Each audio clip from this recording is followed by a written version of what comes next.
Sir, pakawag naman po ako ng ating protected blanket. Okay, sige. Ilayin mo pa po. Siyempre, at least hindi mo pa rin nakikitaan si patient mo. Diba? Yung privacy ni patient mo, makita mo dyan baka kung ano meron siya sa victim.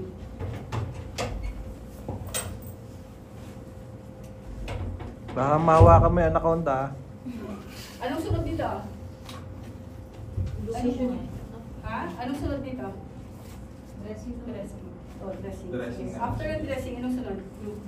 Ha? Anong sunod niyo? Positioning tapos. Tapos na kayo sa positioning kanina morning. Hindi ma'am, turning. Turning. Turning and positioning is the same. Pero yung Meron sila kasing turning on her side. Ah, okay. Sige. Hindi, yung kanina, nagawa mo na siya. turning na yun. Turn na Oo, sa turning man. Turning na yun. Kaya na next. Sige, pero pakita niya rin. Sige, pakita na lang. Kaya na next.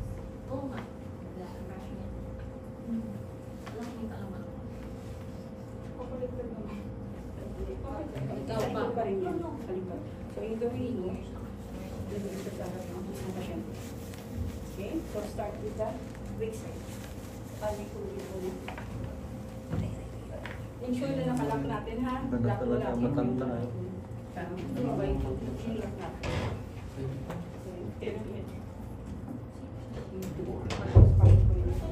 Ginagaya ko to. Ano yung shaving? Na ano na yung dugo. Mangat na. So, tapos ang dressing, anong sunod? Hindi, mangat kasi yung pagka baba yung ano. Hindi pa, isa pa pala. Bumabalik yung Ano dugo sa'yo, sa swero.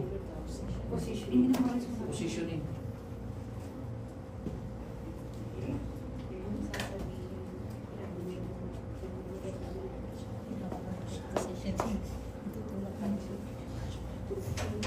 Tulak lang no? Ha? Tulak lang. Tapos itapipuha ko na tayo. Balik ka ang minute ang kaya ngayon minumuwi natin sa lamig. Sa kanto, ito ang tuwing sa kanto sa income. Pag nag-ready na siya. Ano nga ito? No map.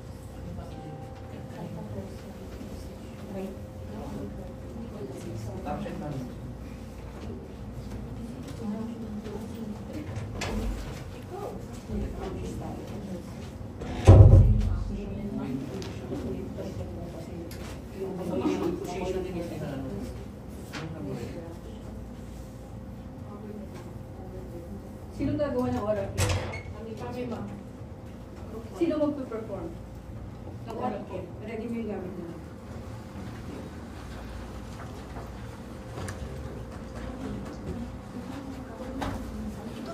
So, oral care din implemented siya sa full bath natin.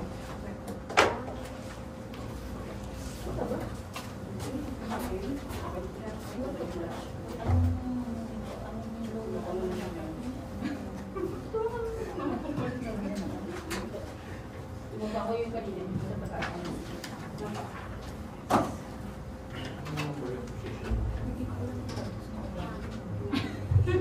Ay, yun yung salarin.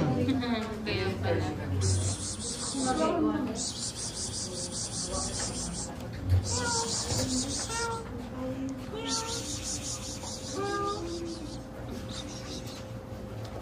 Alam na alam ang gusto. Circumcision na siya. Kaya, okay? Yung position ng ating